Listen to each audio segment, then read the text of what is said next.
of 2022. And guess who came back for more punishment? Joshua Harms has returned, ladies and gentlemen. And he feels like I can see this. He's motivated tonight. He's ready to rock and or roll. Lay it on me. That's I'm right. ready to rock and roll.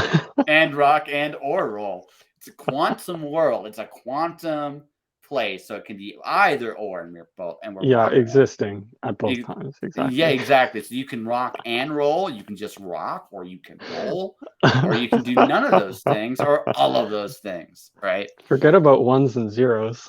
Yeah, screw that stuff.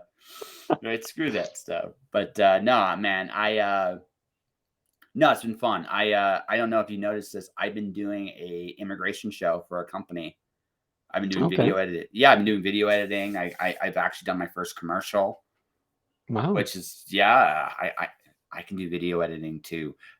That's tell so cool. Anybody. Shh. Do you not want to be doing that? Or? Oh no, it's all good. I'm just being facetious as fuck. I mean, I do it all the time now. It's just a regular part of my deal. I've gotten really good at it. I've gotten really quick at it, which is cool. I've created shows for different again, I can create shows. I'm doing a massage therapy show as well. I've started filming that. Cool. So yeah, that's gonna probably premiere in March and that one I'm not in front of the camera at all. I'm behind the camera only. So cool. I accidentally became a director. Does that I don't know how. How's that for diversification? Eh? Yes. I make shows. How about you, man? What have you been up to? Oh, well, so it's been there's been an interesting progression through our 3 shows now. So I think when I was first on the show, it was just art is my thing. This is what I'm pursuing.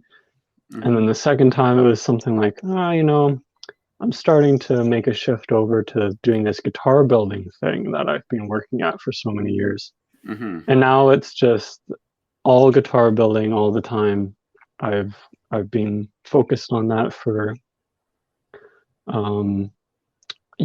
over a year now, and building full time. So I spent 2020 putting my shop space together, and to 2021, and then all of 21 I've just been focused on the building, and it's been really, really interesting to see just how big of a shift there is when you're kind of pushing for something that is kind of giving back more for you. Yeah. It's a lot more motivating. You get more traction. It feels like it's just moving more than when you're kind of like pushing uphill all the time. So it's been really great. And that's been my focus. There's nothing wrong with that, man. Like one of the things as a freelancer we are always taught to do is you pick a thing, right? Yeah. And I knew this based on our conversations. You like making guitars. Yeah. Like, you really like it, right? So, I mean, why? And the fact of the matter is, like, you're good at what you do. If you weren't good at what you do, you wouldn't have the clientele you've told me about in the past, and you'd be like, and I'm sure it's expanded, and hopefully, like I said, because I remember when we first were talking about this, you dreaded the nightmare guitar design build thingamajigger. We mentioned briefly, and then I remember off the air I told you some things you could do to maybe discourage that, right? Yeah, and you've applied those things, and probably what has happened Absolutely. to you. Yes, you've applied those things. I'd like to talk about that at some point too. Yeah. No. We can talk about it right now. I'll help. But what I wanted to say here, we can just talk about it right now, and then we can start drawing. Is what I wanted to say here is, because you do good work, people recognize that, and then on top of that, right? Then once you are doing good work, people are going, "Hey, this guy makes amazing shit," right? And what's happened now is people you've always kind of dreamed of working with are coming to you. And the people that were crazy, I mean, you might still get one here and there in the ether because it's not a perfect universe. But by and large, you're probably you're doing what you love to do. You're serving who you want to serve. And maybe perhaps the most important part of all, you've made the decision to, again, you made a conscious decision of who you're serving. Yeah. And once you did that, everything you've done has like panned out the way you kind of wanted it to. It all falls into place, right?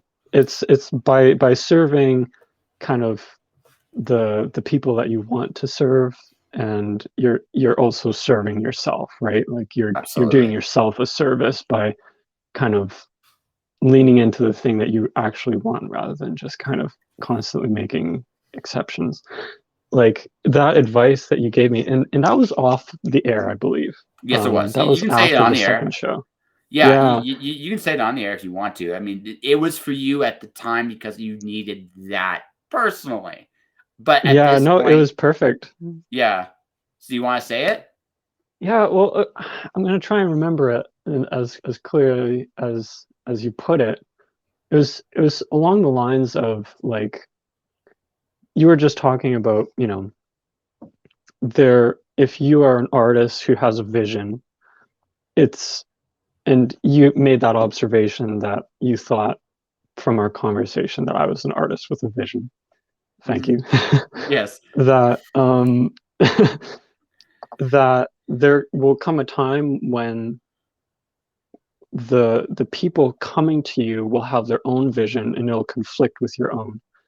And that will be difficult because taking on work that isn't in line with your passion truly is actually pretty detrimental to your own kind of where you're wanting to go and your own mental health at the time, and just it has more impacts than perhaps at face value. And I've never really heard it quite concisely put as you managed to put it, and it really rung true. And actually, like that whole year when I was, I had been setting up my workspace, honing this kind of workshop around me specifically for the purpose of, pursuing this very, clear goal of making this specific kind of guitar with this design vision, and then getting people to, coming to me as I was kind of getting the things going and starting to build, coming to me for projects that, at first are like very enticing because, I need the money. This project would be good exposure, all of these things like you justify. But then you take on one or two of those projects and you realize the cost is much, much higher than it seems when you're taking on a project that really seems close on paper to what you want to be doing, but in reality is miles away, right? And your advice was if you're going to take on those projects, make it worth your while by charging an amount that takes into account all of that extra time that you're going to have to put into the project, that you're going to be taking away from your true kind of purpose, which is whatever it is that you're working on, or would be working on otherwise. And yeah, man, it just kept on coming up, and it kept on becoming more and more solid for me that, I just have to be razor focused. Like if this isn't precisely the thing that I'm aiming for, it's just not worth my time, because it's so distracting, and it always takes longer than you want it to, and those projects just seem to drag on, and your mental health suffers, and man. So I really thank you for that, because it just keeps on hammering it into me. And so you basically I'm assuming you raised your rate. to what you thought was actually a compensation that was worth it in the event you do get those projects here and there. Yeah. Right. Yeah. I've done my best to really figure out what my time is worth. Yep. Which is a hard thing to do on its own. But I had a good idea. I had a good idea of the value of what I was building. But what I found was harder was I'm confident in my realm of expertise. You know, this is a very specific niche of what I do.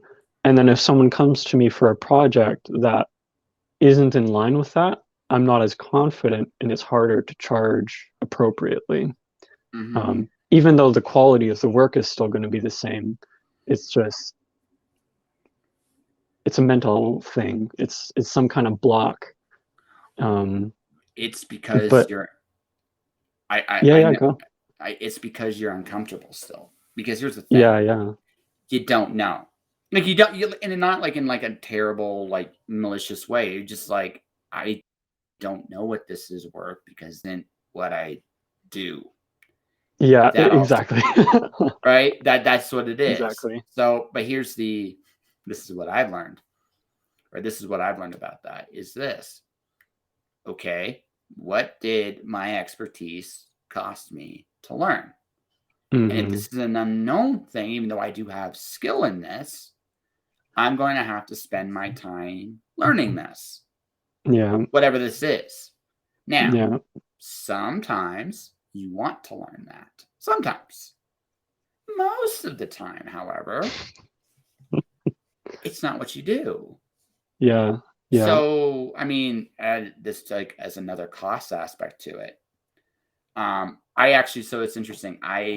Someone asked me about podcast equipment. Like, what do you do for podcast equipment? Right. My response was, well, what kind of show are you doing? And that might seem like a really like small thing, but like, for example, this show, I'm talking to you over the computer. We're not face to face. We're not in a studio. We're not. So, and there are factors I can control. There are factors I can't. And again, nothing like, but again, this show is a very specific show with a specific design. Yeah. So, what's your show going to be? Right? So the person I asked the question to is like, well, we're just doing this kind of show. So how long is it going to be? Is like, what's the investment? Like, these seem like dumb questions because I just want to know what the equipment's going to be. It's like, well, what's your show? Yeah. Right? Like, what's your show? It's not like I'm not trying to be like a rocket, like a douchebag asking that. I'm saying that because if I know what the specific kind of show you want to do, I can give you the best help possible. And among those things, right? And again, I understand, and that specificity comes from my expertise, which is having a big mouth and talking on the air. Right? But I've learned a lot based on that, right? I've learned a lot. Yeah. So now I never heard back. So they might have been like, to hell with him. He's not helping me. It's not I'm helping you or not helping you. It's just I don't have a good answer. I don't want you to rip you off. Right? But I don't also want to like short you either. What are your goals? Like, what are your goals? And that person, now, what I should be doing, and this is just for me, like she's a friend, so it's like you're tempted not to do this. But what I should be doing is I should be charging for that information. Because like, if you want this information, this is what's going to cost you to give you the time of day to put it together for you. Otherwise, you can figure this shit out. You don't need me to do it. Yeah. Right? Yeah. It's out there, right? Yeah. You don't need me to tell you. Right? You don't. You can figure this out. But because you're going to know what your show is better than me. So, do I want that in my life? From this point on, no, I don't. What I'm going to do instead is, okay, I'll help you. $50. Yeah. Right. That might not seem like very much because it's not. It's like I just want answers. Like, yeah, you're wasting my time. You're not asking me for like, information that you can't find on your own. So I'm going to charge you for it. And that might sound like an asshole thing, but I just don't want my time wasted anymore. No, it's totally true. And I think every person in any kind of just any career really is going to hit a point where they just feel like, I can't dick around anymore. It's just too, I've got too much to do. I've got too much stuff to work on. If you're a driven individual like that, then you just have to be careful because it's so easy to people please, right? To try and cater to everyone. Yeah, of course. You want to be helpful, especially to your friends. But and this is the other thing I've learned is sometimes your friends are the ones that take you for granted the most. Yeah. Because they see what you do and it's such a normal part of what you do. They don't realize like sometimes they just don't realize like, dude, you make guitars. That's fucking awesome. But your friends that know you, this is what you always do. Yeah. It's just Josh. Yeah. Yeah, exactly. It loses some of the professionalism, right? Pun intended, by the way, folks. Pun intended. But I mean, but that's it. But again, it's because they see you in a different light because they get to know you, and that's a great thing. But I mean, like I said, it's just coming to that realization, like coming down to that realization that your stuff your information is valuable, right? Your time is valuable. Your investment in terms of learning, your energy is super valuable, right?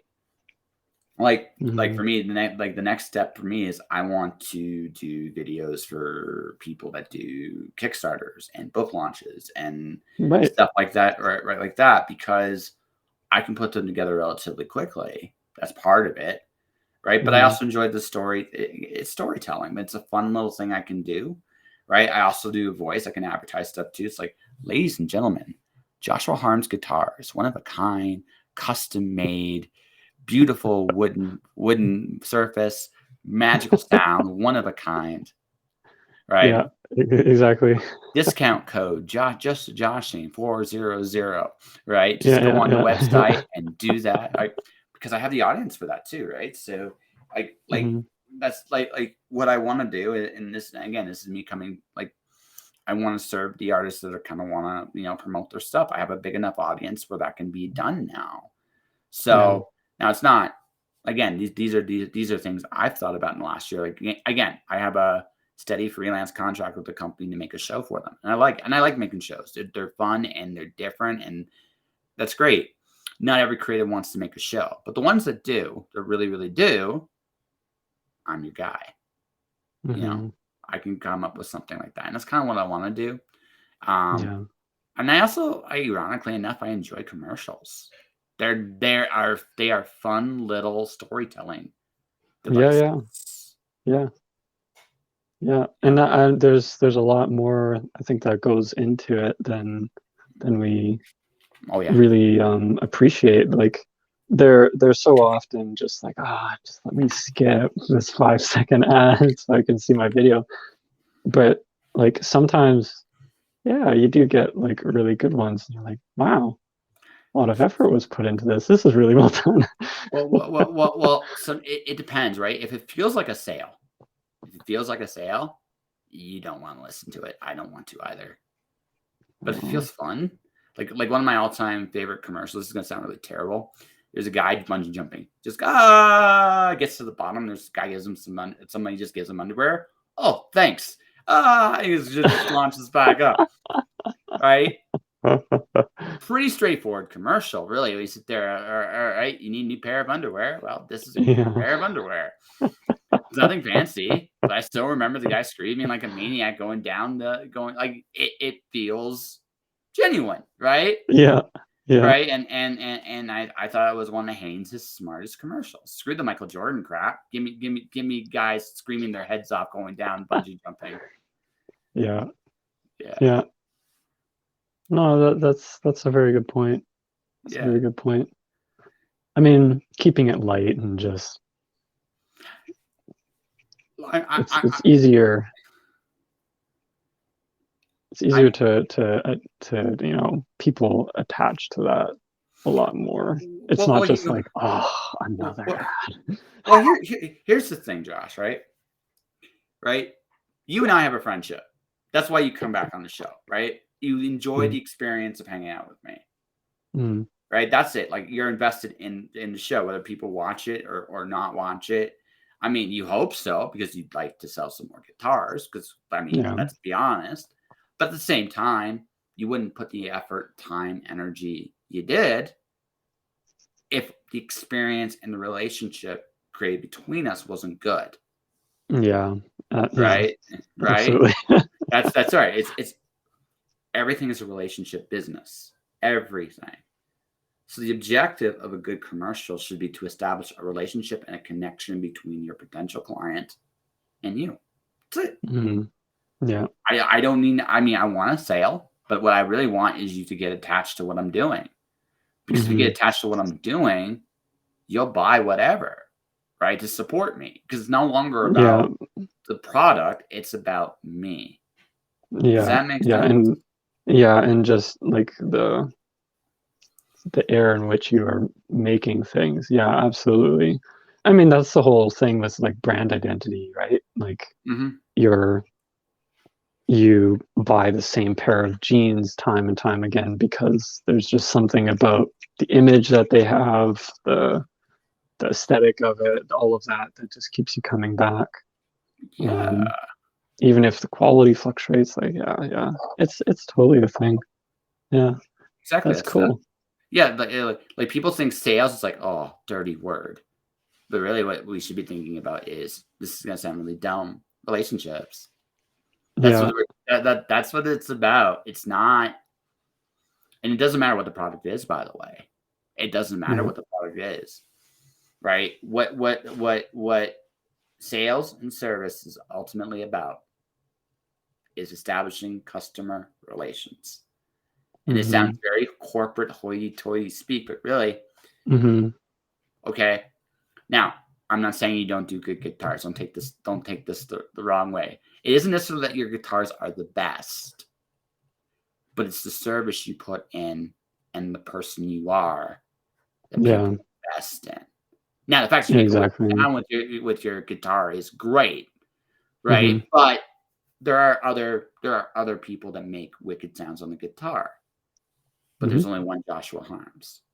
And if he's a cool looking dude and his guitars are sweet and he's a good guy, well, I'm gonna invest in the good guy.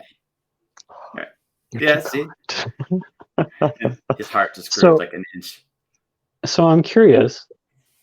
Am I correct in saying that you started with writing? Yeah, I'm still writing books too. And so you've now gotten into the storytelling in a video sense, in commercial sense. Have you found there's some carryover that you're, making gains in your writing from what you're learning from this too? Oh, totally. Yeah. Storytelling is the same no matter what the medium is. It doesn't matter. When you break it, okay, so this is how I do it, and it's like this. So what's my story about? And what I mean by that is I'm not talking about the plot. Plot can be whatever. Like, for example, I just released an Alice in Wonderland Greek mythology mashup in December.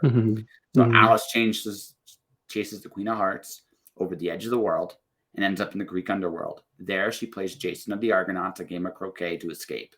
In so doing, Alice and company will encounter gods, monsters, and the most terrifying thing of all, themselves.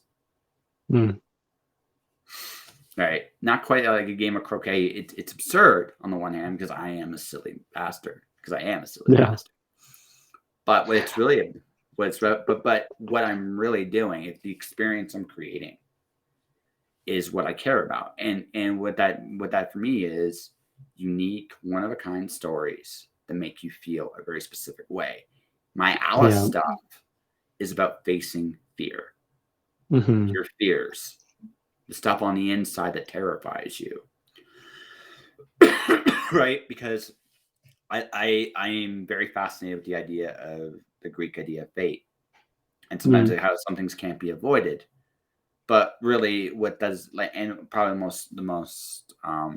the biggest thing of all is death. If you want to look at this, if you want to look at the trauma of COVID, we're not going to go too deep into COVID. Just the idea of what I'm talking about here is, the majority of people do not fear the virus. What they fear is death. Yeah. And they've associated that contracting this virus is going to lead to death. Mm-hmm. That's the fear. That's like if we break all the if we get rid of all the sugarcoating, mm-hmm. facing our mortality is a terrifying prospect for a lot of us. Mm-hmm. And that's what this has forced people to do.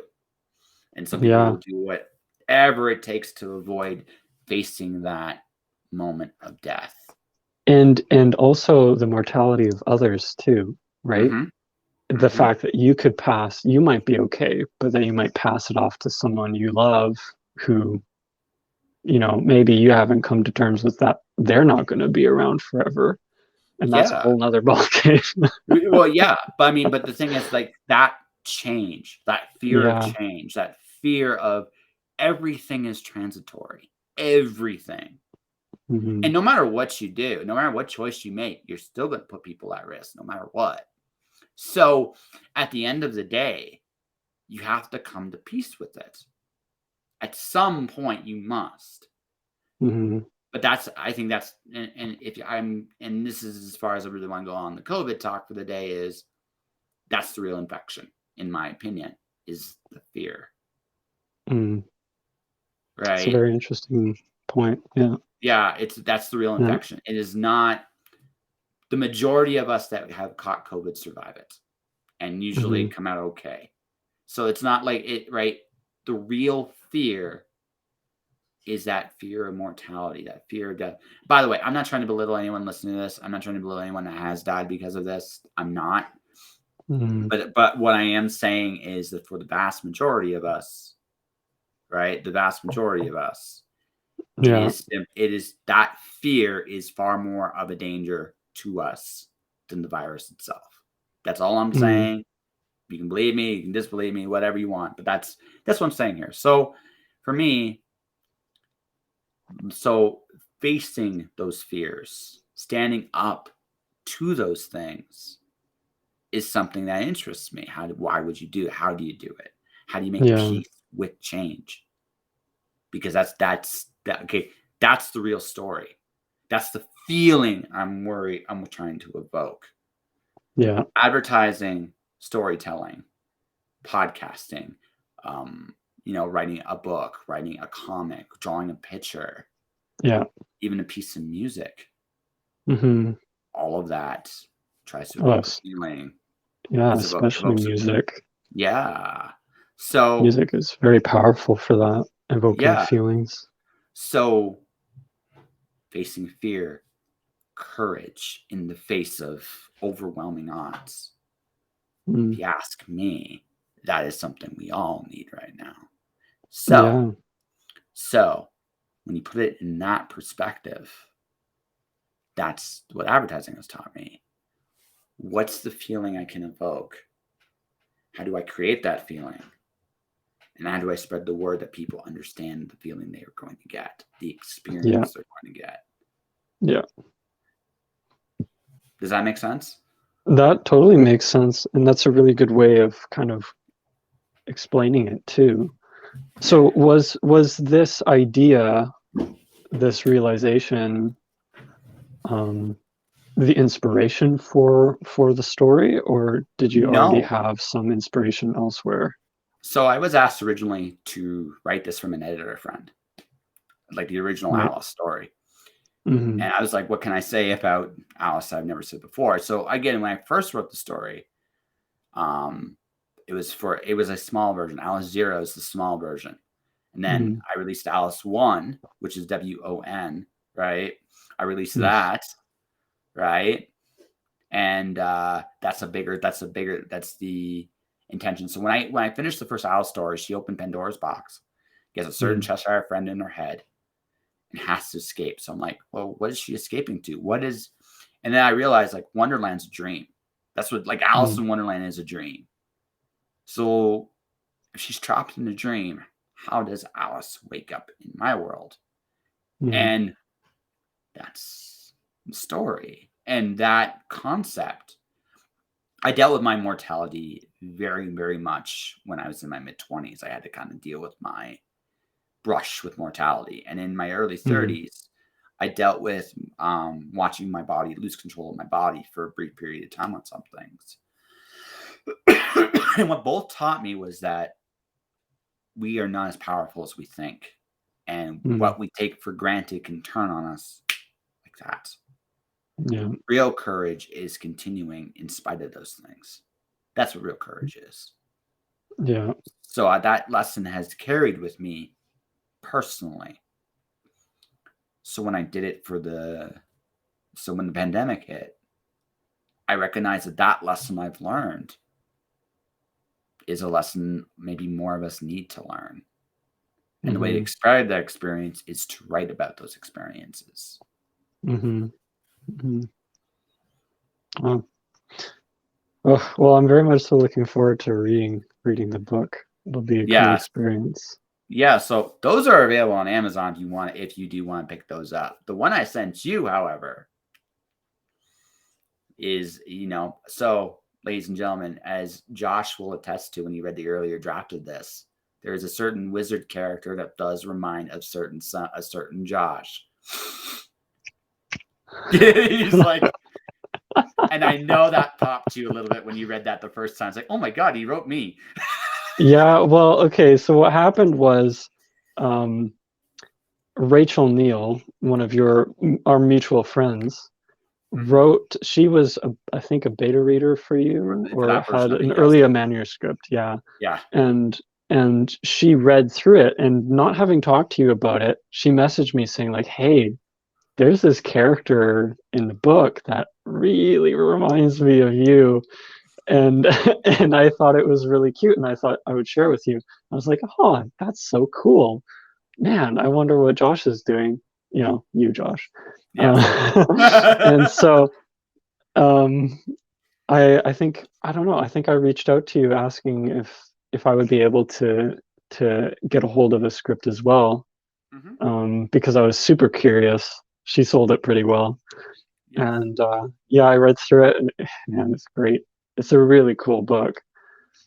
Yeah, I've kind of, like, I'm gonna be working on it tonight. Like, I actually should show you something here, because you haven't seen my stuff in a long time, have you? It's been a while. When was the last time I was on the show? Oh, geez, almost a year ago. So you want to see? Yeah. Do you recognize that? Oh yeah. There you go. What's it say on the top there? He wins. The chicken always wins against Link. The chicken always wins. Oh man, do you know I've never played through a Zelda game? Really? Yeah, man, and I feel bad about it.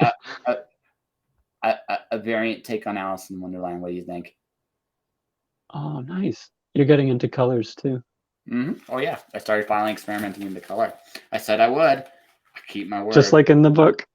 Yes. Absolutely. Absolutely. I was curious. You might not recognize the character, but I think you'll pop up that. I think because I did a really good job. No, I know who that is. Oh, I good. Don't spoil anything, but yeah. Yeah, you know who that is? That's awesome. You write very your writing has very clear imagery, to me at least. Yes. And that's from a similar concept. But actually, I've been playing. I've gotten to the point.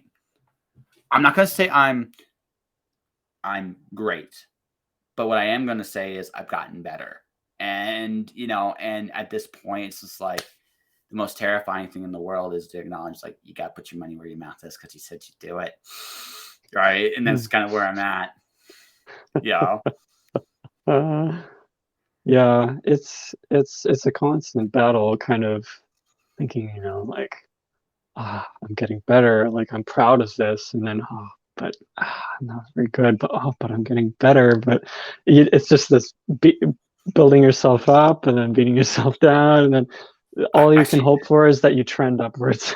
Well, here's the thing. Here's the thing. I am good enough to see my flaws. Yeah. But I'm smart enough to ignore them. Right. And that might sound like a really like back-assward way of doing it. But here's the thing. I learned this from my writing. If I'm always worried about being good, I'm never going to enjoy the process. And I kind of made a decision that with my drawing, I may never be great. Like I again, it's one of those things like I think I'm going to keep getting better, but I will never necessarily be great. Right. And I'm okay with that. What matters is that I have fun. And sometimes you just do stuff for fun. That's all it is. And you can do something. And also, I mean, I'm writing and drawing my next release. And I never thought I'd do that. Right. And I may or may not try to insert a little wizard character. I hope you're okay with a little bit like an Odin vibe. Where like whatever. The top hat, we'll give you like a raven style guitar because I think you dig that. Right. I think you dig that because I dig that. Yeah. I just think you would. It's like, I'm good with that. I am good with that homage, right? I'm happy just to see wherever you take it. It's so cool. It's so cool. Yeah. So I'm going to be drawing a little bit. Like I'm going to be playing with some design stuff. Like there's a certain 3-headed dog. Josh knows what that is in that book. So I'm going to be playing with that a little bit tonight because that seems like a fun place to start. Very. Yeah. I'm just going to again just some sketches. Nothing fancy tonight. Just some sketches. Sure. You're my first drink and draw of the year, so I might as well just have a little bit of light fun. Right on. Yes, yeah. Of the year. Very proud. Next week I got 2 more, but this week is the start of yeah. Oh, the last thing I'll talk about. I got metal bands coming regularly on the show now. Cool. That is very cool. Yeah. Yeah. So the show's kind of growing into this like it's me. It's totally me, and that's great. And I'm good with that. What kind of music do you listen to? I'm curious. Everything. I listen to Japanese. That's a good answer. Yeah, that's a very good answer. No, I do listen to a little bit of everything. So what I'm going to do, here. So my give me a quick second here. I'm not going to be playing this for very long. I gotta wait till the commercial goes away here. I'm just going to mute the commercial because yes, I don't care about Volkswagen at all, and yeah, and yeah, some things aren't. But here I'm going to send you a little link to one, and it's a Japanese rock song. Right on. Done in English. So check out your private chat here. You'll see a little link. Okay. Yeah. Should I do that after the show? I'm going to do that after the show. Yeah. Well, just make sure you put that somewhere. But yeah. But that is kind of like one thing. But yeah, metal. I like European power metal. Synthetic. I will listen to like classic stuff. I like Adele, Taylor Swift. I'll listen to Eminem. I usually write to lights.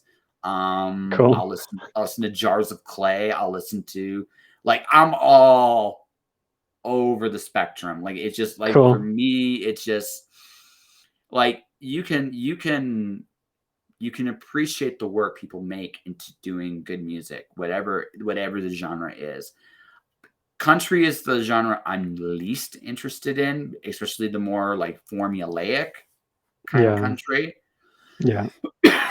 But I will not acknowledge the fact that some people are quite talented regardless of what they sing, what they do. Right? Absolutely. So, absolutely. Right. And so I don't knock talent. I don't knock the one good thing about doing this show, right? The one good thing about doing a show like this is you have a tendency to I don't want no, that's interesting. That was an interesting let's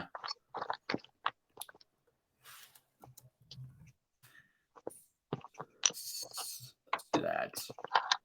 I accidentally hit the. So yeah, I'm gonna be playing with some angry robot dogs. No spoilers. No spoilers. So I'm very curious how that's going to end up. I'm curious. At some point, I will read through that book again. Yeah, and see how you tweak things. Oh yeah, I totally did. I tweaked lots of things. Some of it is a lot more. The mythology is a lot more consistent, right? The Son of Blood, the mythology is a lot more. Because I think the biggest thing from the first draft that I really dug was I love the concepts, like the ideas I was exploring very much. But what I wasn't a fan of was I kind of went and did a lot of different things. I was making a decision between religious religious iconography, because that's a word, folks. I'm good with words. They pay me to speak those words. Right? Or something to that effect anyway. Right? And then the other part of it is, right, is oh wow. This hard. This dog. It's hard to draw and talk at the same time. I know, skills. Should I set my camera up so that it's facing the it's page? Up to you. It's up to you. It's up to you. Okay. What do you want to do? What do you want to do, my friend? I've gone twice now doing this. I think I'm on a roll. I think I need to do it again. Okay, cool. Right? Yeah. Drink and draw, ladies and gentlemen. We are drinking and drawing. Well, we're drawing. No drinking tonight because I got stuff to do. And you I got stuff to do tonight. So I mean, a busy man. No time for any of that. Well, you always can make time for that stuff, but I find it just gets you in trouble. That just things you don't need to do. What do you mean? I woke up with this weird thing in various parts of my body? How did that happen? Oh, I was drunk. That's why. And you say never again, and then the next time you do it again, it's like, oh, okay. I am not an adult with this stuff, so I didn't. So I decided I would be an adult, but or try to be an adult at least.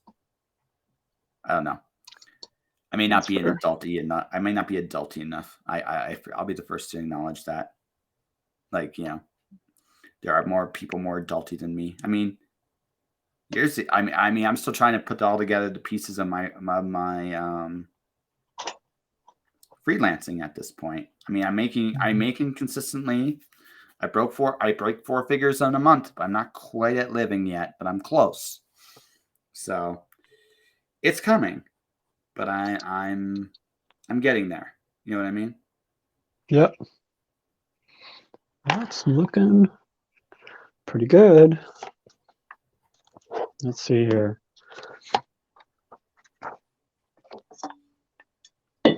So this is one I did for Halloween. Nice little here. Vampire there. That's a vampire. Yeah. They looks like that looks very stoned. A very stoned vampire right there. That's what very that angular. is. Yeah. Very angular and perhaps stoned. This was I don't know, a character in a movie I watched. I can't remember the name of it. It had innocent, a little sleepy, a little sleepy. That's a crab. Anyways, here we have a nice fresh page. That's right. We're doing nice fresh page. That's right, folks. We know what we're doing, or something. I know. Yeah. So, what are you feeling today? What should I draw? Well, I'm doing like Cerebus. You're doing something from your books. Yeah, so I'm working on just playing with a little design tonight. I'm not trying to do anything final because I'm a little behind because I did not get COVID, but I did get a little sick last week, so I'm a little behind where I want to be on this. Yeah. And so I'm trying to catch up just a little bit right now. And man, this dog is interesting. Like, I had this really. Do you know, like, in a slight, if this was a slightly less serious book, I definitely would have Cerberus playing poker. I totally would. Totally would. That'd be a good way. That'd be a good way to incorporate it into the story. Eh? Well, I just like, first off, it's a dog with 3 heads. I mean, try cheating him. I don't think he would. Something just tells He's got me, like, 3 poker faces. that's right. What are you gonna do about that? Try to see which one of them is honest. One of these heads tells the truth. And the other one tells 3 lies. of these heads. Yeah. One of these tells nothing but lies. Wait, I know how this game goes. Yes, that's right. You don't play this game. You're not gonna like where it goes. But yeah, this dog here is very, very, like, I figured this out. Like, I think secretly, Cerberus just wants to play poker. He just wants to play poker. That's it. Like, he just wants to mind his own damn business, play poker, not worry about anything else. Maybe occasionally fetch, because I don't care what kind of dog you are. Can't go without it. Yeah. This is where my sense of the absurd comes from. I just have fun. So, tell me about how you got into drawing and doing the drink and draw specifically. You I think have the healthiest mindset around pursuing a creative craft just purely for the enjoyment of it. That I think I've seen in anyone. And I really, really admire that. Like, I think everyone can learn from that. How did you get to that place? Was it always that way? No, I used to, as of like 1 year and 4 months ago, all I did was stick figures that occasionally looked kind of funny. But the thing was, I was terrified of being bad. Like, I was legitimately terrified of it. And then one day, I had a wonderful thought. So what if I suck? Right? Yeah. So this is where it gets right. Absolutely. Right. So what if I suck? I don't. What are the consequences? Who told me that I needed to be? Yeah, exactly. This good, or I don't need to be good. So it just so happened that around that time, I met an individual by the name of Mog Park. Now, Mog Park has worked on this little television show called Game of Thrones. Okay. Which she helped design the sets for. And she draws comics. Cool. Yeah.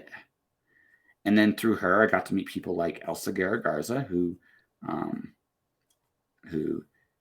works for Warner Brothers legit, or worked for Warner Brothers at the time legit. I don't know if she still does now, but some of those Batman animated movies you may enjoy, folks, comes from her. She did some of the art for that. She also worked on this show called Avatar: The Last Airbender. You may have heard of that show. No way. Yeah, way. Oh man, like the old one? Yeah. Oh man. I watched that show religiously as a kid. Like that show was the last great cartoon in North America. It's not even close. It's not even close.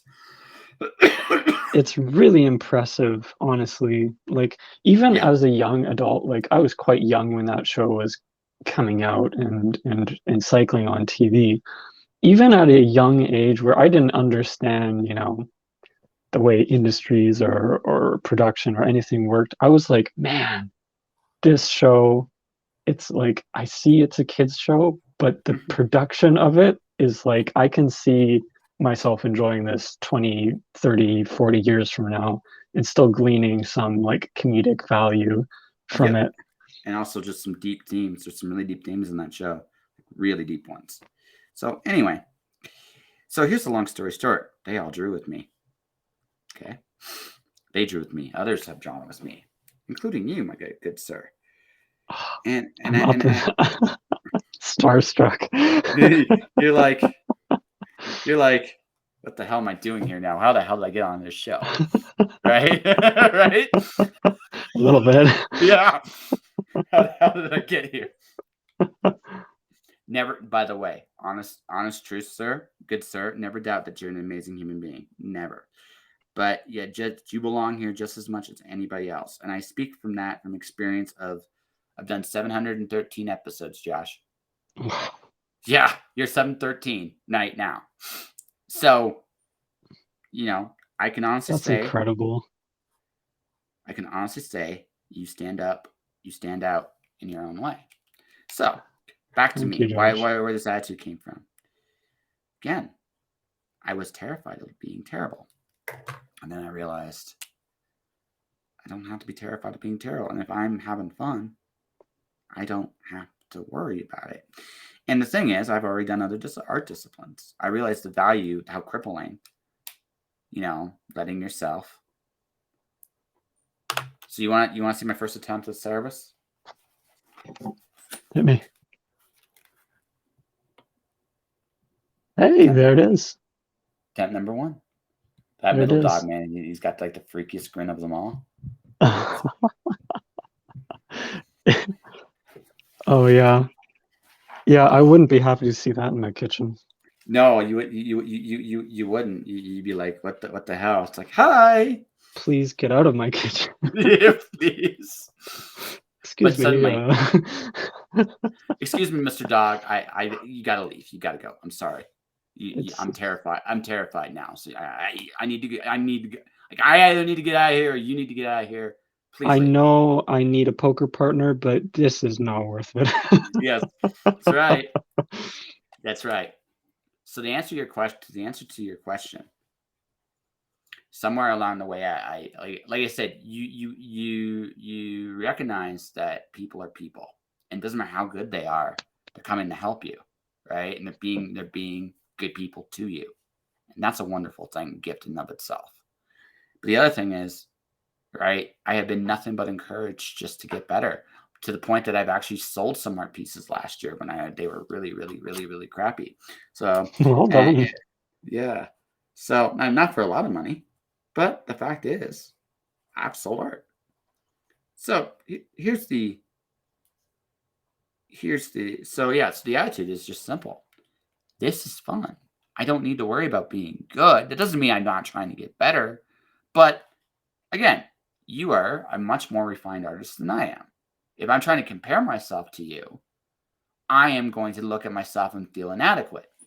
But if I can instead look at the fact that as an individual, you have been gracious enough to give me your time for this show tonight, right? And we're doing nothing but chilling and drawing.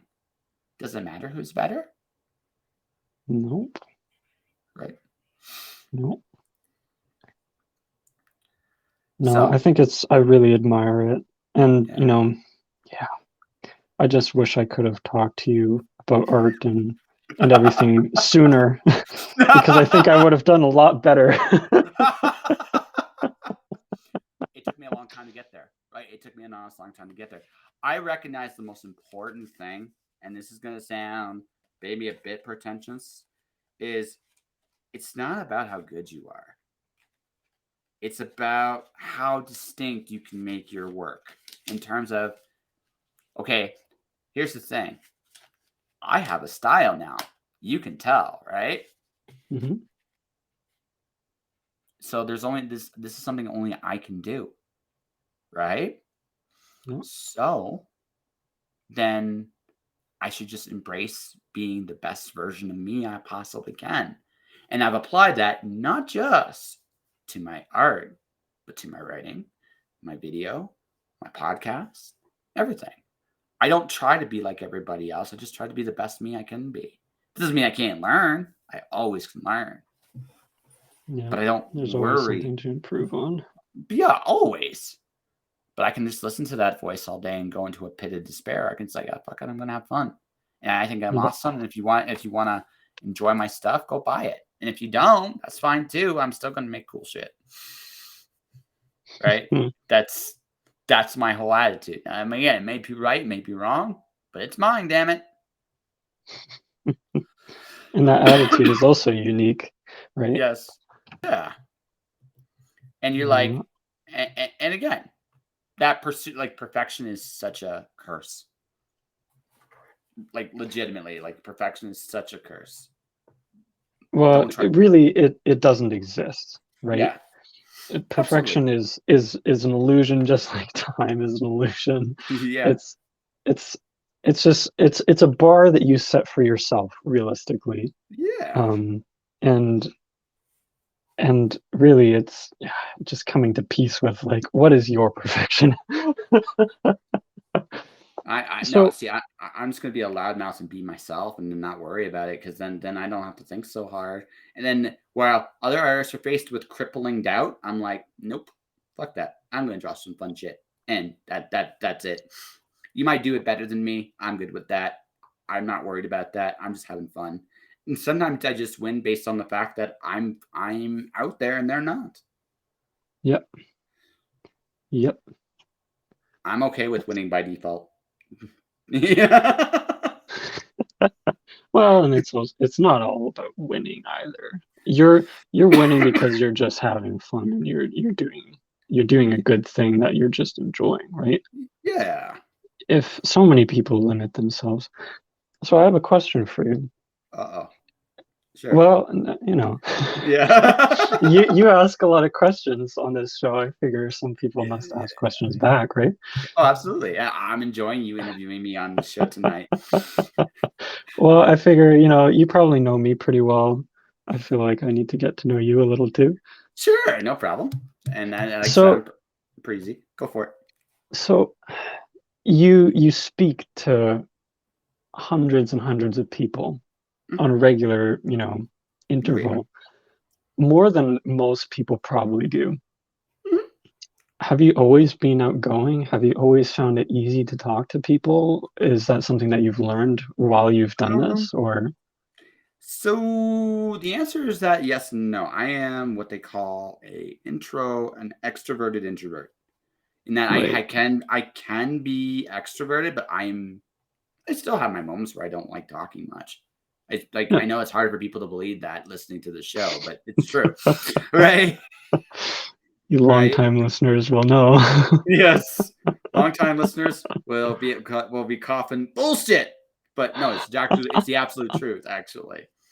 Right? There are days you just don't really feel like talking very much. And that's that's it. And sometimes the cupboard is bare. But I've always traveled around. Like, I've always moved around a lot as a kid. So sometimes I just want to be quiet, but other times it's also like sometimes I just want to talk, and I can talk. And I've always been able to talk to anybody, right? Because I don't, right, care. And what I mean by that is I will just be myself. And I'm not going to worry about, again, just not worry about the response. I'm just going to be the best me, and I'm going to if you like me, great. If you think I'm weird and crazy, now, younger me was bothered by that. Older me, not so much. I'm just like, I'm openly nuts. I'm good with it. Right. But, and that's it. Like, you don't, like, there's no, people sometimes are looking for like magic answers as to why. You just put yourself out there, and you're not afraid of the consequence. And if you're not afraid of failure or success, just let what happen will happen. You'll more often not make good connections.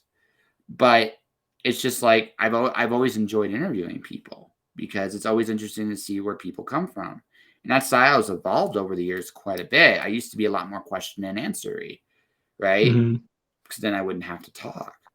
And then one day I met an individual by the name of Simon Rose, who was such an amazing personality that I pretty much threw my questions out the window. And then again, I had one of those wonderful epiphanies. Can I do an interview without a question? And the answer to that is actually, yes, you can. Right? You just got to be willing to, you have to be willing, you're going to put yourself out there. And like I said, I'm one of those guys that in a future adult life will be a fear junkie. The things that make me uncomfortable. Yeah.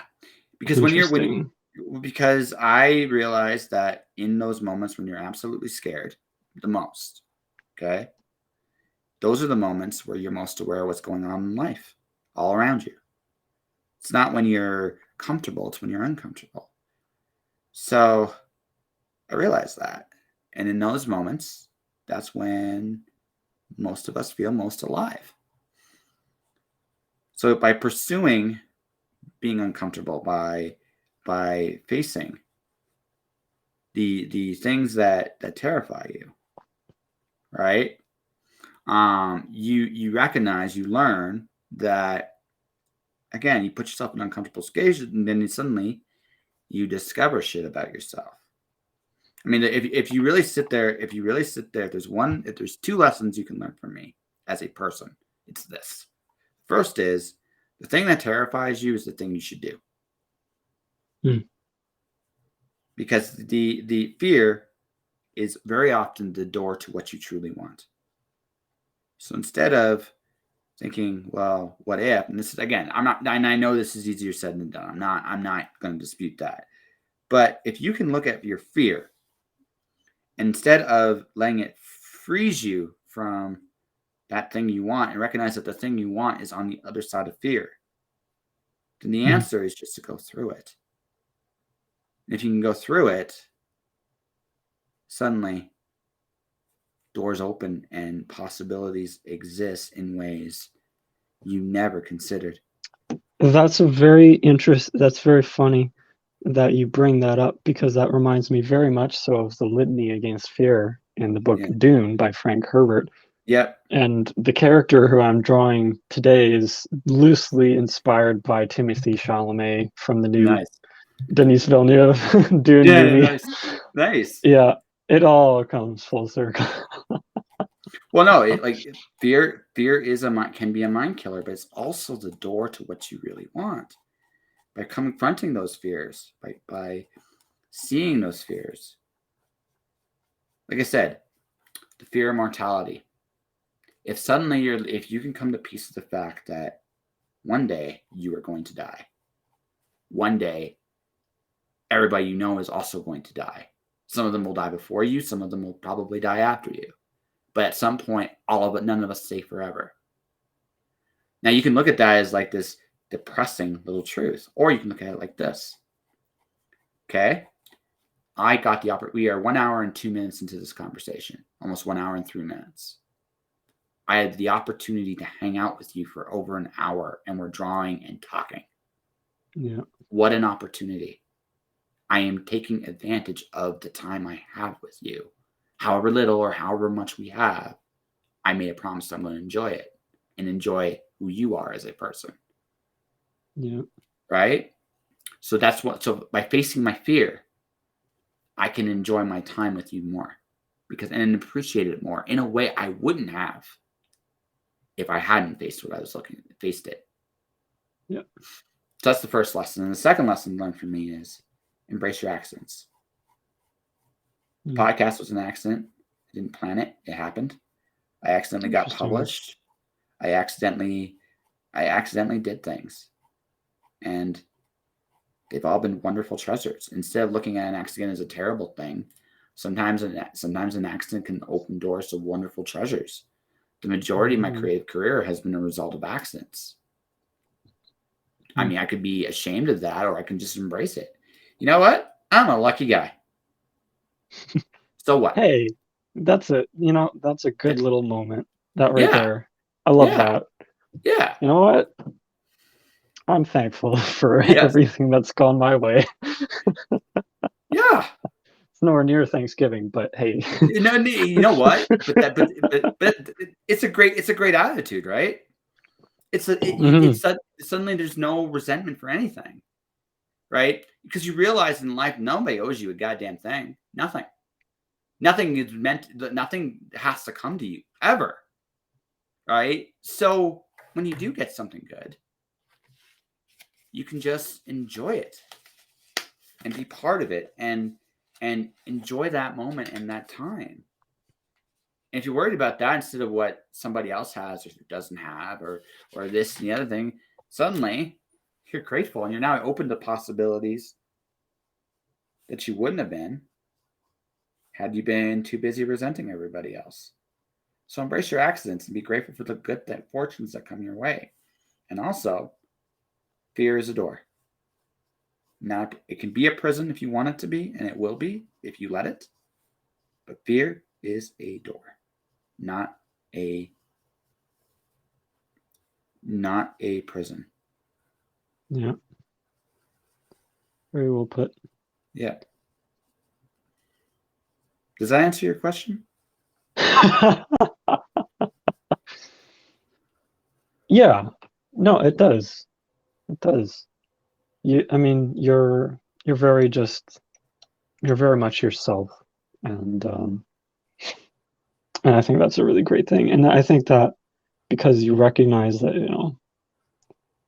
you are you, and you can embrace that, then you can kind of have this show where you talk with so many other people, and you can, embrace them too, and learn from them. I think that's a really pretty spectacular thing. You understand. And sometimes I try to. Yeah, no, you understand. That's that. And none of us are immune. You know what I mean? To, like I said, every time we meet, every time we chat, is an opportunity.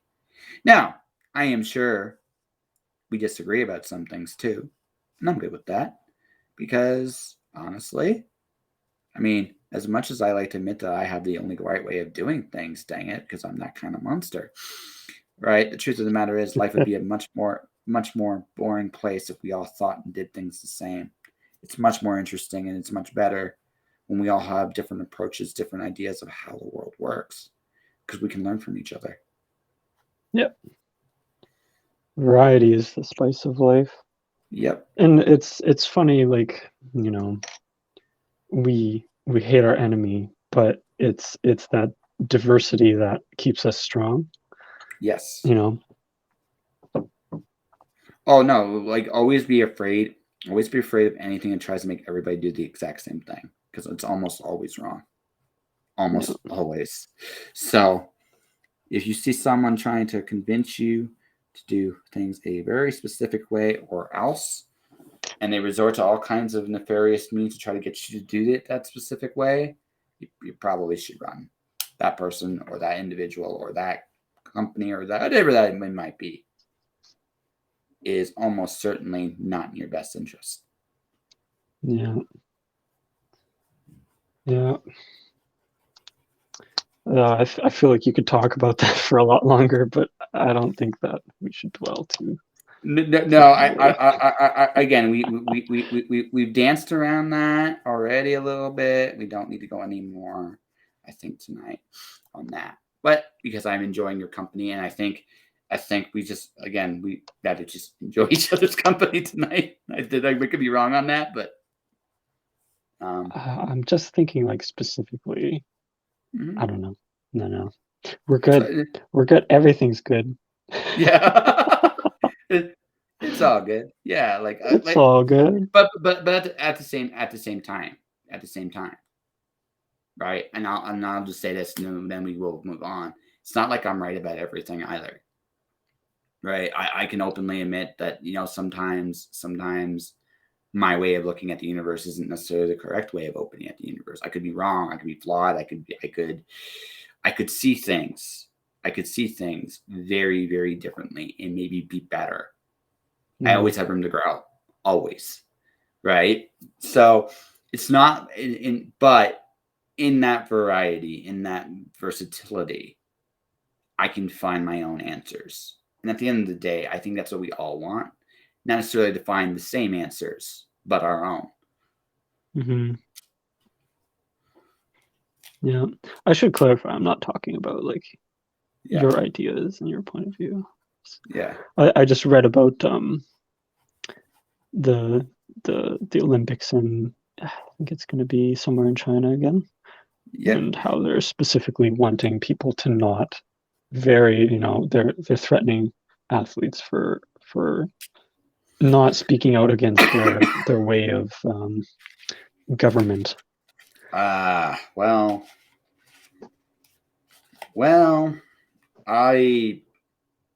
that particularly is interesting. How to put this? Have you seen some of the weird Chinese ads of celebrities and stuff apologizing to China? I haven't. Yeah, I'm not that connected to the news. I generally am not either, but I have seen a couple. There, like, to be fair, some of the Chinese stuff is weird. Like, just legitimately, it's weird stuff. But I also realize too that they're coming into, at least for a time, China's going to be the superpower of the world. It looks like that's where it's all headed. United States is kind of going into shambles, and the rest of the world's kind of racked with COVID, and they might be one of the strongest two countries in the world right now. The United States can still do stuff, mind you, but they have to get their shit together. So if you're an athlete, going where the money wants to go, right? Well, you're not going to say anything. You're just not. On the other hand, and I understand, like, we don't necessarily want to make a political statement with everything we do either. That's exhausting. But at the same time, it is a little weird. I'm not going to say it's not weird. It is a little weird. You know what I mean? So, yeah. Yeah. Give me a sec here.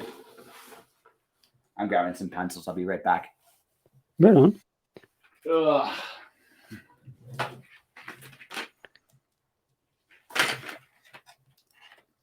Yeah, I'm doing colored pencils now. I finally evolved into color, or starting to evolve into color. And how are you finding that? I'm enjoying it by and large. Yeah. Color is tricky in some ways. Actually, tricky in a lot of ways, to be honest. I don't know anything. I knew nothing. Right? But at the same, you're just laughing because I'm just like. So well, I'm laughing because I was gonna say you know nothing, Jon Snow, and then you talk to the set designer. Yes.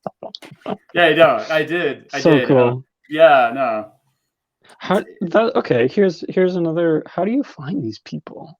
Like the ways you meet folks must be so varied. So in this particular case, it's because of a gentleman by the name of J.D. Estrada. So J.D. Estrada is a writer, poet, and it's like, hey, there's this event going on. You should meet these people. So he introduced me to this whole Hawaiian comic conventional stuff, and Mog is part of that. Right. So I got to meet one of my next collaborators there too. I get to work with her in March. I'm really excited about that. Because she's going to meet, that's the next book after this one. I got to go crazy and start doing that stuff. And she's like, we're talking about making a Russian fairy tale / inverted Knights of Camelot story. It's going to be fun. So cool. Yeah. Like, this might sound like hypocritical to some people, but no, I do like cool ideas, folks. It's just, I got to have something I got to say that's worth saying. Otherwise, what's the point? Right? But anyway.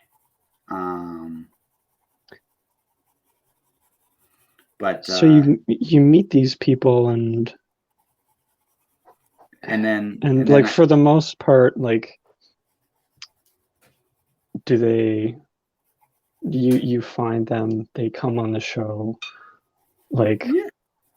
Do you manage to stay in touch with some of them? Do they come back on the show? Yeah, quite a few of them. Mark's been on the show a few times. Or John with her on there too. John's on here, right? She'll come back to promote some of her own stuff, which is cool. I'm actually having her husband to drink and drive with me in February. Cool. Yeah. Because I haven't done an interview with Mel. Like, I just haven't done one with him, and I want to rectify that because he's an interesting guy. He's a really interesting guy in his own right. And again, He doesn't mind that the spotlight's on his wife, but once in a while, right? Spotlight should go, spread the love. And also just keep meeting people.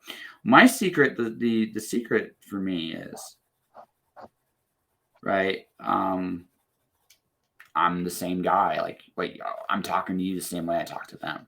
Like, it's not like I have this, like, I just think people shine in their own ways, right? So that means for everybody that's a little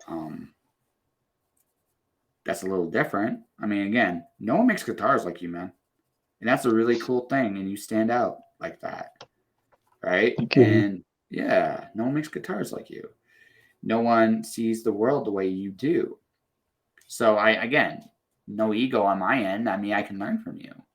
And so, and again, I'm humble, I'm gracious. Even when people disagree with me, it's not like I'm being an asshole about it, right? So if you're nice to people, you create a good environment for them and a great experience for them, they tend to like you and come back for more. Yeah. It's when you put your energy out there and it just comes back if it's, if it's really you. Yep. I mean, okay. So you've been on my show a few times now. Why do you come back? So why do you come back? What's the experience I give you?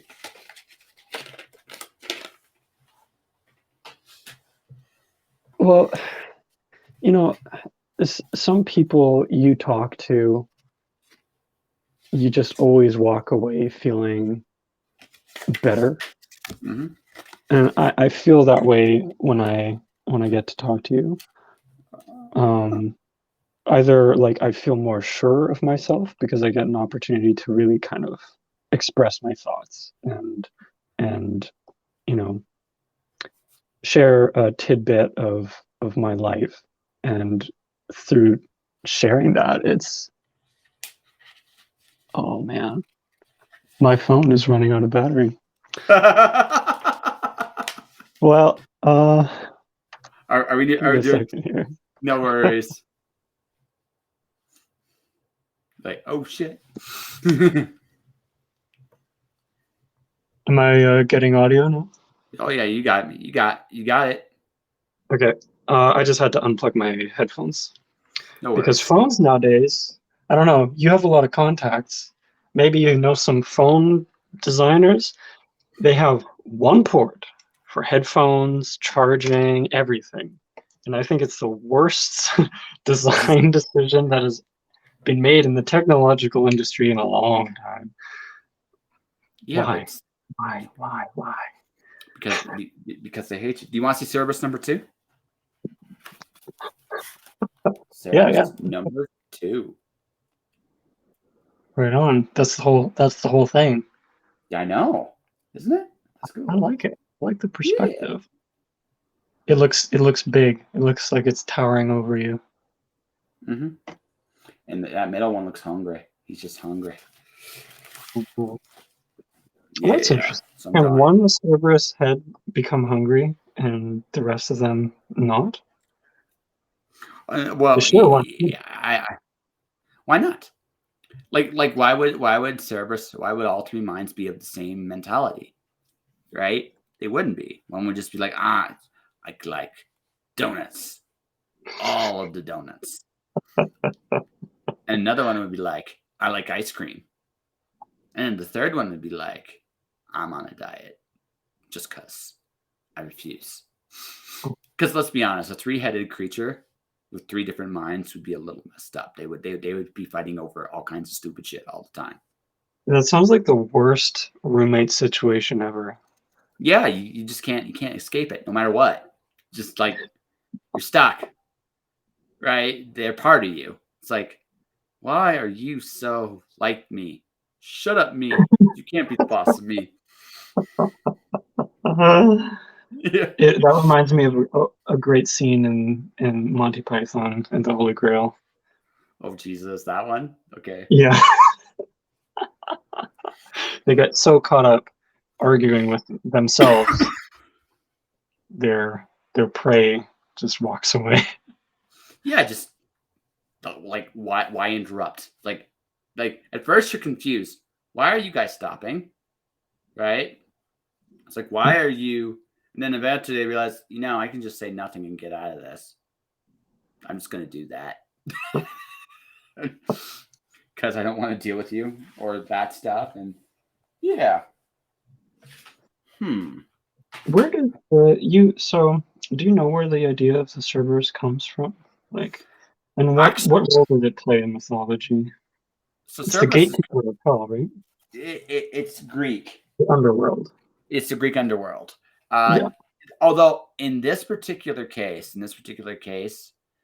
so I've openly said this. Lights Out is a homage to Fahrenheit 451. So what I wanted to do was design something a little bit as a homage, but also something a little different. Mm-hmm. So now, if anybody has read the story, they know where the dog comes in. Now, I'm not going to say my story, it exactly goes the same way, but I'd be lying if there weren't similarities, right? And so this is my way of kind of just evolving it to the next step. You know what I mean? Yeah. So I'm gonna put some thought into drawing number 3.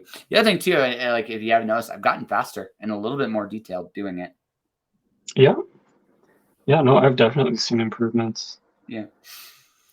So I mean, like I said, I say this not as to deprecate myself. I may never be great, but I'm not worried about being great. I'm just worried about being me, and sometimes that's enough, man. Sometimes that's all it takes. It's so true though. Mm-hmm. Yeah. And especially, I feel like originality in this world and age is so important when it comes to any kind of freelance work. Oh yeah. Totally.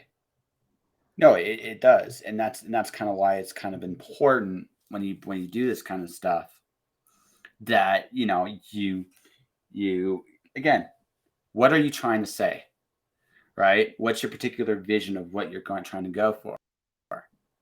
That's why when you make cars, right, you go for a very specific design and a very specific way of you want to do things, because that's a Joshua Harms original, baby. Yeah. Yep. Right. Again, you try to compare yourself to everybody else, it doesn't work. But if you try to be the best you with what you have and what you can do, suddenly people notice. That's interesting. So I don't know what I'm working on here now. Some kind of elf figure. Yeah, I'll let you work on that for a little bit. I don't know if I'm going to do another Cerberus tonight. I may or may not. Yeah, I might. time wise. Yeah. I'm just kind of just debating about what I might do one more piece, but I might do something just a little bit more looser than what I've done here. But something fun and a little different. But I like I said, I figured you get a little appreciation for me showing a little bit of my sketches, designs for Lights Out on air. I thought that was really cool. That's a good idea. Yeah. And every time I do a drink and draw at this point, except for, so the one I'm doing on Friday is going to be hilarious because we're coming in early. It's a gentleman I call Professor Rodney. Rodney Fike's another comic book artist. He's a really cool dude. And I call him Professor Rodney. So what I'm going to do is we're going to do something like really random. We're going to like what I'm really debating. So instead, like, remember how I talked about the dogs playing poker? So I'm probably going to draw a unicorn playing pool against a dog that wants to play poker. That sounds like a complex thing to draw. How would you convey that? I'd have the unicorn like firing his cube about the fire on the pool table, and the dog is just looking helplessly, and as the other dogs are in the background playing poker and waving at him, he had already lost his money, so now he has to play the unicorn and try to get his money back. It's not going to go well. I'm not going to lie. Yeah, something tells me that unicorns are very lucky. It's not, well, luck in this case, or maybe a bit of a hustler. maybe they want you to think that they're lucky. Yes, I'm just lucky. Anybody could do this. I'm a unicorn. What do you expect? That's right. I'm not good. Meanwhile, he just takes out his pool table and he's named Lucille and just puts it together like all right, gives it a kiss. Let's do this. He's like, what did I just get into?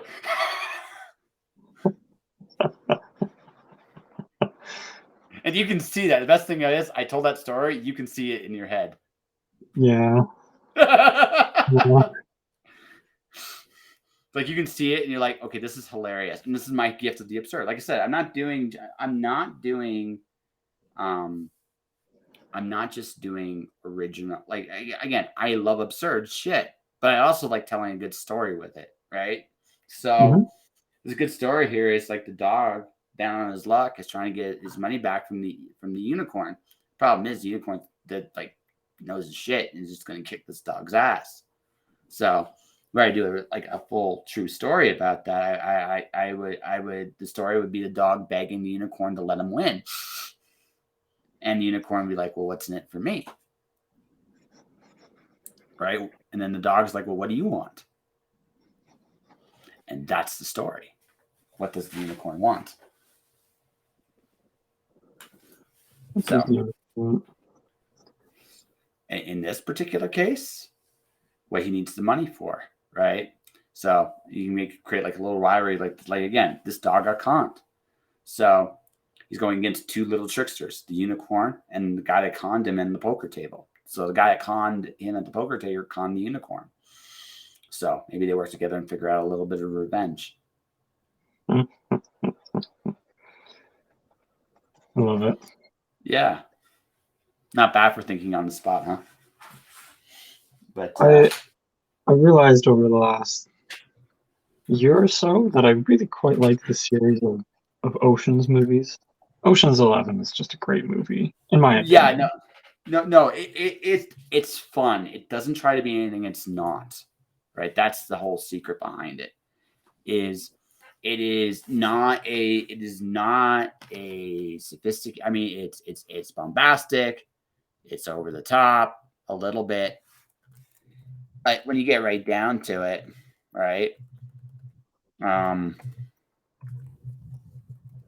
Right. It's not. I never have to do something. I'll have to take care of that this weekend. But I'll work on that this weekend. But when it comes right down to it, right? When you have something that's just trying to be goofy fun, doesn't try to be anything else, just goofy fun. Mm-hmm. You can enjoy it just based on the goofy fun. But it's satisfying to watch too. Yeah. That kind of like that feeling. I watch Star Trek. It's that feeling of watching an efficiently moving kind of social mechanism just doing its thing, and you feel like you can sit back and just kind of watch all the gears turn. It's good. Well, it's also just it's interesting problem solving. I will admit, Ocean's 13 is not my favorite one of the bunch. No, the first one was the best. The first one was really good. The second one was good, decent too, but the first one is the best one. The only thing I kind of like about it is the I did enjoy the earthquake machine. That made me laugh my ass off. It's like, okay, this is the dumbest thing I've ever seen, but okay, I'm in. Whatever. I'm in. I can be. Again, I can turn my brain off and enjoy you. That's it. That's all it is. So, and I'm good with that. You don't need it to be anything else. I don't think I want to do that. I don't know what I want to do for my last drawing yet. Do you want a prompt? Sure, just give me something. How about Don't fail me now, Josh. How about the scene? I want you to paint a scene for me, a visual scene of the character in your most the book that I read. I'm blanking because I'm under pressure right now. There's a scene where he's in this blank space and he's cleaning a piece of the wall. Yes, I know exactly what you want there. So I've been debating about this one because what I'm referencing, and you know this, I can't draw it properly in the book because of trademarks. But yeah, and he knows exactly what I'm talking about, folks. But I do now. But can you draw it on the screen? Well, I'm going to draw something similar to what I was going to do. That's fair. Yeah. You do a good job of kind of skirting around it without actually referencing what it is. That's no. That I did that on purpose, right? Yeah. So I had to, right? There was no like way to, but I do have the scene in my head but I am going to have to take something for reference here because one particular smile is tricky. And you know what that is, I think. Oh, yeah. It's tricky because it is very, oh, damn, you guys on your live action stuff. I don't want the live action stuff. It's not interesting. So I'll reference the, we'll say ooh, that's one. That's almost good enough. That's decent. That's decent. That one is done. But this one is not. So, yeah. So for those people wondering, so the thing is, I reference a real place in my novel. And in that real place, there is a drawing that I describe done by an illustrator there just because he worked at he worked at the place at the time. And that is interesting. I gotta say, the clown has an interesting nose.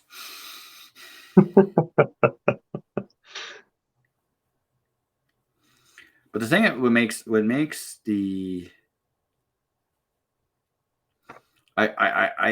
the interesting thing I found about when I was thinking about that image in terms of the story is the particular clown I'm talking about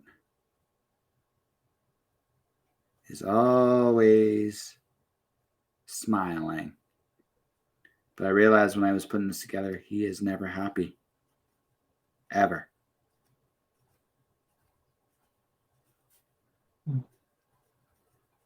Poetic, isn't it?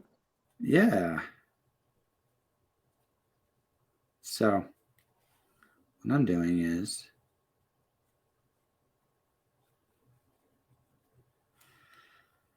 he is my main character is just trying to erase that smile. And that's the scene I'm going to try to convey here. The rest of it is going to look. I'm going to do something a little bit, I think, interesting. We'll see. We'll see if you think this is interesting or not. I gave you a tough one. No, why? Don't feel bad. It's something I was going to have to draw anyway at some point. I just did it in a way that I'm just doing it in a way that's very true to the story I'm telling, and that's the fact that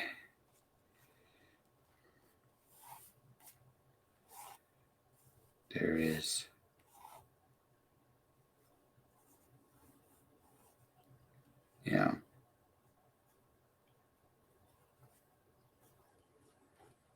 there's just stuff, and like it's kind of creepy what I did here actually, and I'll show you in a little bit, but basically what I've done, folks, is created this like empty space. In that empty space, a man is trying to make a smile disappear.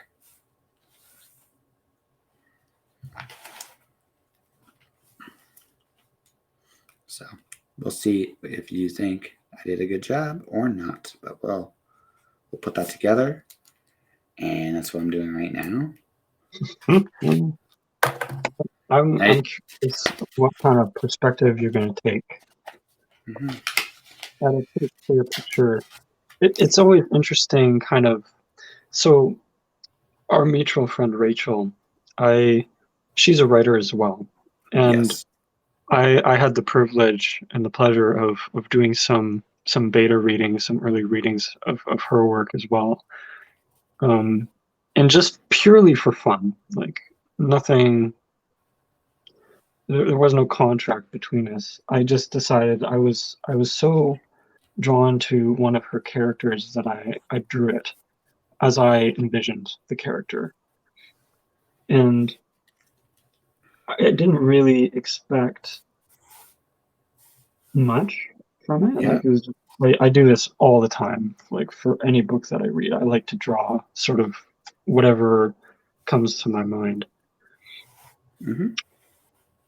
And when I showed her, it was a bit of a revelation that, here is this character that she has worked years and years on, having an image in her head, and then through writing, an image similar to that came through to me and is put into the real, physical world as an image.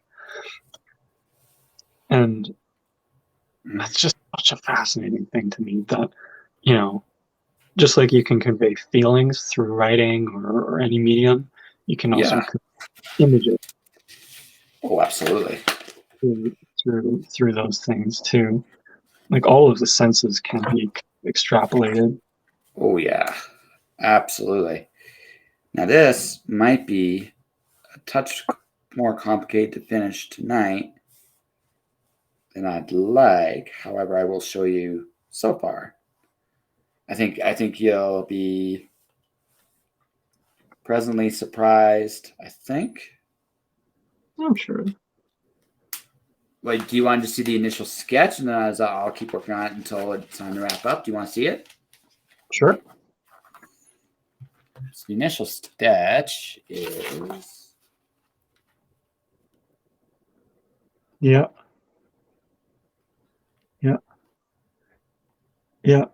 I got it. I was curious whether you were going to go like kind of side view or back view. It has to be back view. There's a couple of reasons for that, but it has to be back view. Because I like the idea of the smile looking at you as it's being deleted. Yeah. It puts more weight on the symbolism of it rather than just the act. Yeah. That's it, right? So now. And see, right there, you're making some very complex decision making in regards to composure for a piece, right? And that was a pretty gut reaction that I got from you. It has to be from the back because that's how it is conveyed. And that's just in your head. Like that's. Well, yeah, because again, I'm telling a story. So without spoiling too much, one of my beta readers was really interested how I compared and contrasted smiles for the character. The smile, the bat, and the clown. So, folks, if you can figure out what I'm referring to without what I'm referring to, excellent.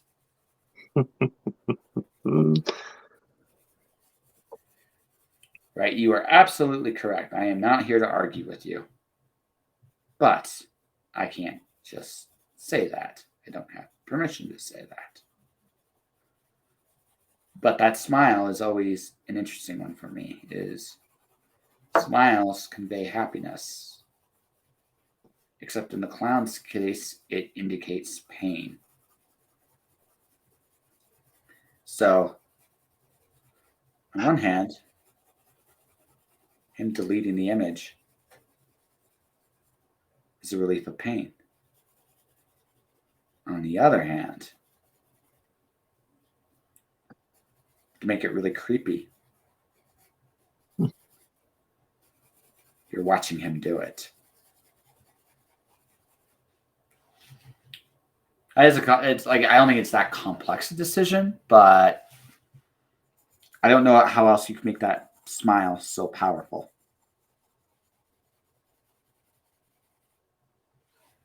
If that makes sense.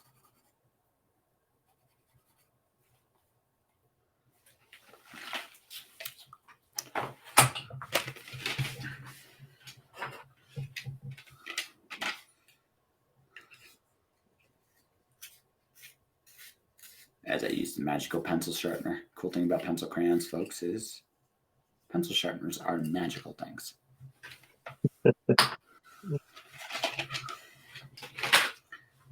So there's a few methods, you can sharpen a pencil, right? Mm-hmm. You can use a sharpener. There's benefits and drawbacks of both. Yep.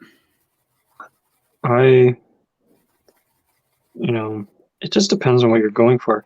I usually I like to use a mechanical pencil. Yeah.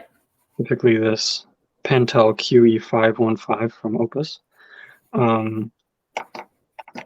For all the sharp lines, I really like kind of the detail that you can get with a mechanical pencil. Mm-hmm. And so when I go for a traditional wooden pencil, like so, sharpening it to just to where the lead is, and then letting the width of the lead kind of show through is and then you're never getting that point. It's also kind of meditative. I don't know, have you ever sharpened a pencil just with a knife? No, I haven't. I just literally haven't just starting to play with color now, so I'm still learning some stuff. Okay. What I'm doing here is I'm creating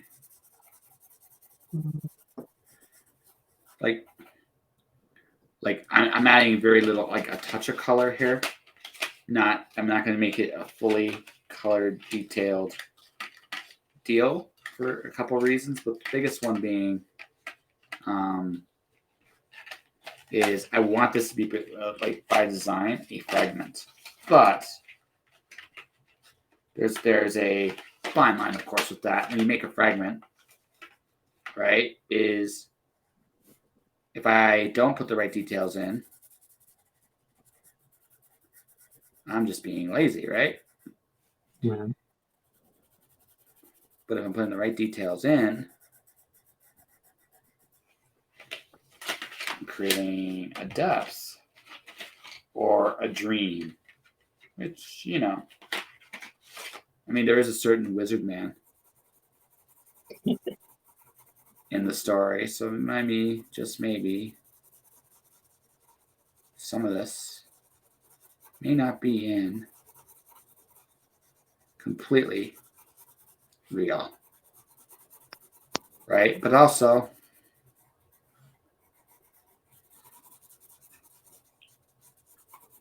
it's an art piece, like all art pieces. Some things are open to interpretation. The only thing I wish I had, honestly, I don't have is the colorway itself. Because if I had it, I could do a little bit more to this. But I don't. But that's okay. You make do with what you have, right? Absolutely. So do you think you're going to branch out at some point to paints? I might. I don't know. I don't like I haven't thought that far ahead, if I'm being perfectly honest with you. Mm-hmm. But I'm not against the idea.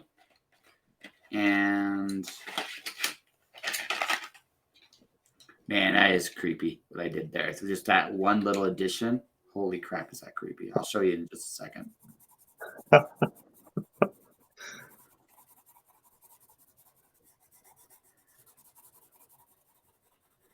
Like you'll see and you'll be like, oh crap, like that's yes.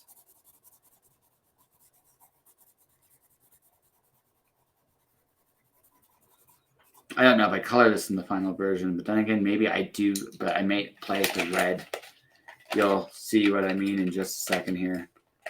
Now, I did make a mistake with this piece, but an interesting experiment regardless, and that is this. I did not put a black outline over most of it, which means it's just penciled and colored. But I'm going to make one little exception to that. Just one. And that's where the smile is itself, because that'll make that even a little creepier. So, you want to see it? Oh. So this is what I did.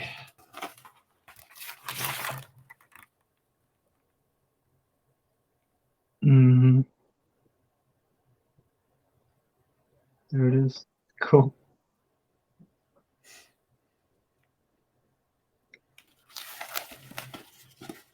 And that.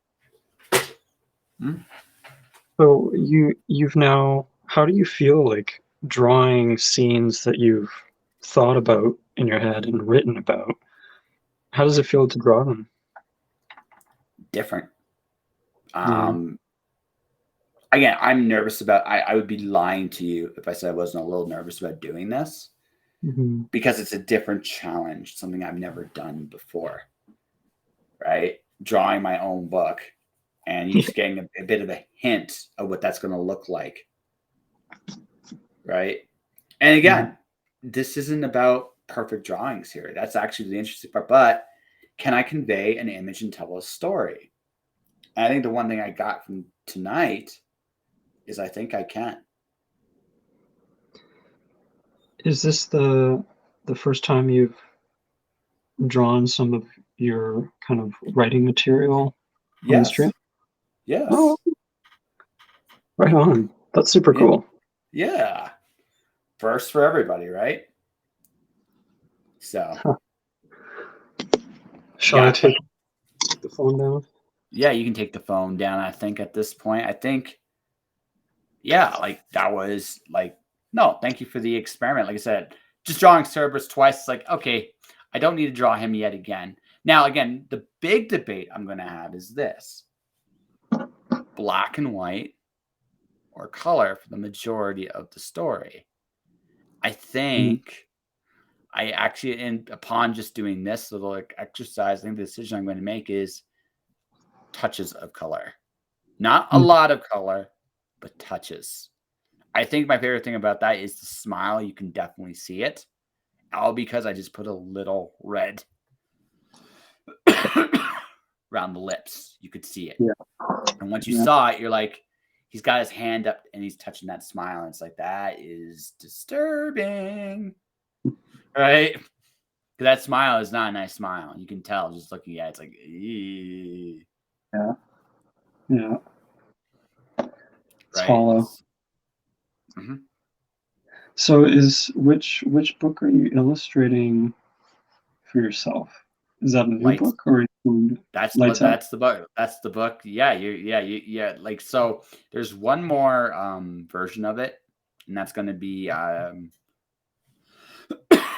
February 7th. I'm going to actually have most of the drawings in some form of fashion in there, and I might still be working on some of them. I get the feeling that the drawing part of this is probably going to take longer than I think it's going to take, because it always does. But I also realized, like, this isn't about great drawings, because a big part of the story is his discovery of drawing. So in some ways, I'm the perfect artist for this book, because I'm in the same boat. I'm playing with everything. I'm still playing with everything. So me playing, it doesn't have to be great art.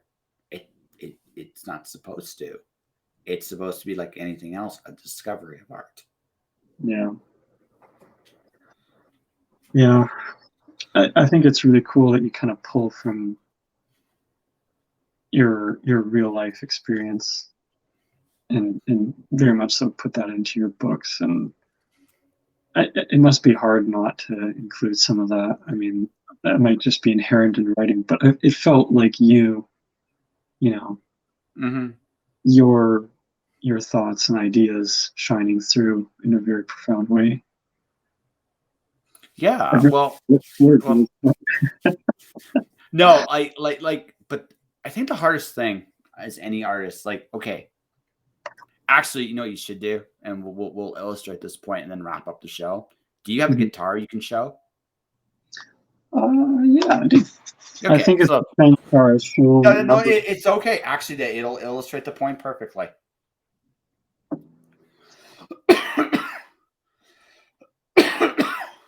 Oh man.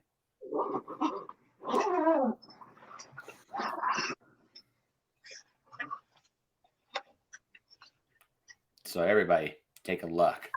Joshua Harms guitar. Now,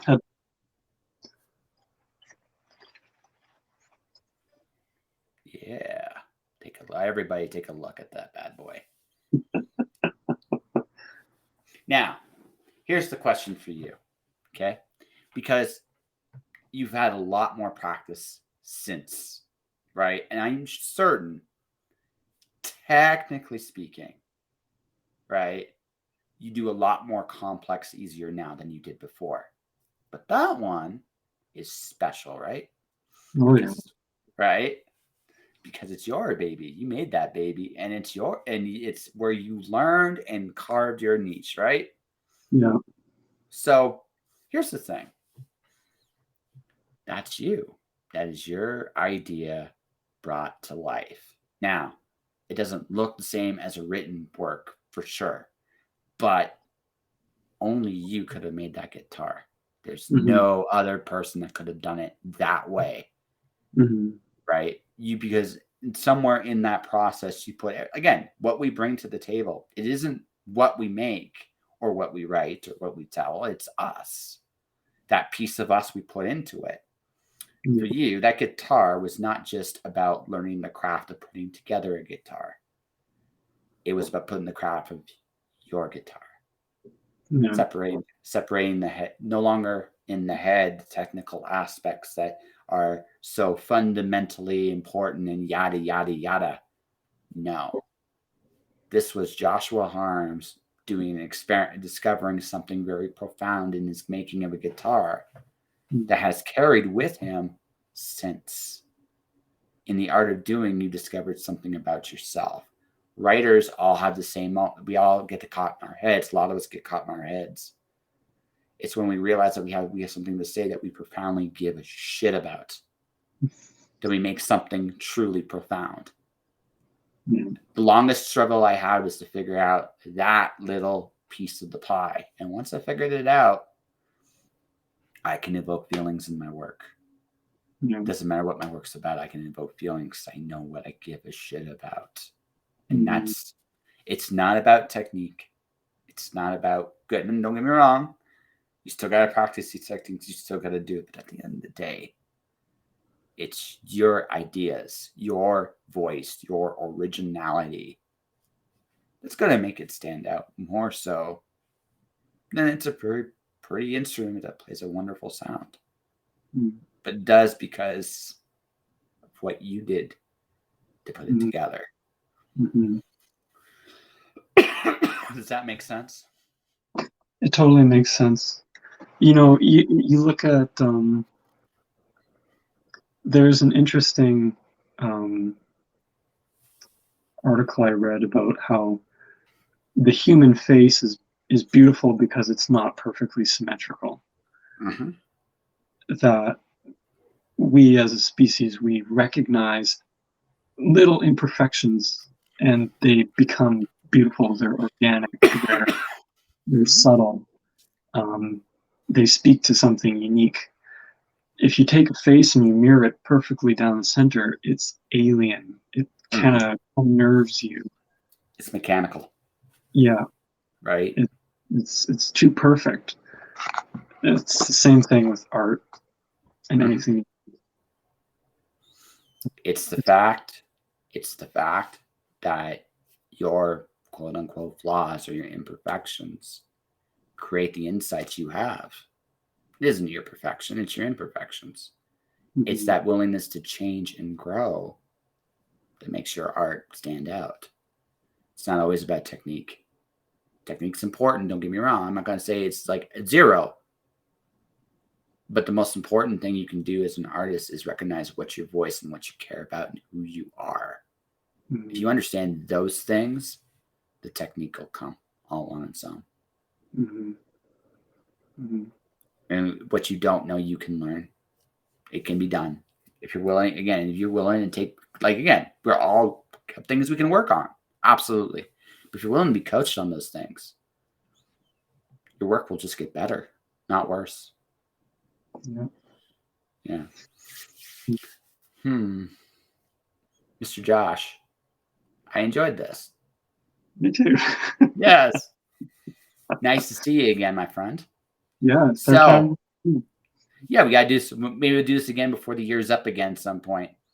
Or maybe like you come out with like a brand new like guitar design or a big something really cool. So this is a big year for me. This is a big year. So the first stretch is, you're working through so many setbacks, setting up tools and figuring out the process of like your workflow and all of that stuff. That things are slow. But now going into 2022, I've got most of that down. And there's, I'm going to be going to my first guitar show starting in April 23rd, here in Victoria, BC. That's awesome. Yeah, the Victoria International Guitar Festival is starting this year for the first time.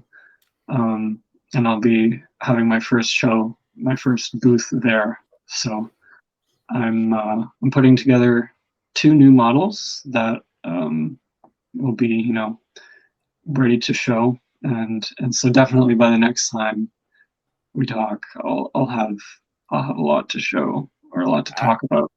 For sure. So, can I ask? So I'll ask a fun question. We'll do this on the air, and then we'll wrap up for the day. Is this? Mm-hmm. So will you be able to reveal those things before the show, or you have to wait until after you're done? I can reveal them now. The guitars are being built as we, not as so we this is my.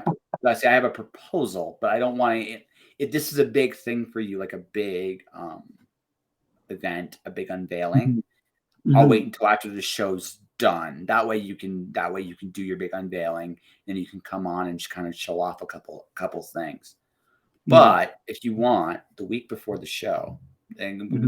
we can do it the week before the show, or we can do it the week after the show. I'm going to give this your call. Why don't you come back?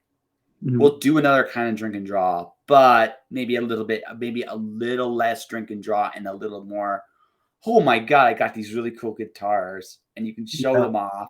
Maybe even play a song somewhere on there. Sure. Yeah. Would you be willing to do that? And whenever is best for you. Like if you want to wait until after the show, I totally understand. Right. I totally understand. So it's just like it's not fun, right? It would be super fun. That would be such a cool experience to get to talk about it. I'll be in such a different place then. So my only thought, like, I'm not worried about revealing. Look like I post on my social media, all of my designs and what I'm working on. That's no issue. My only thought is like, if I do sell some of those guitars during the show, I won't be able to show happen after. So it would be better to do it before. Okay. So if you want to see stuff.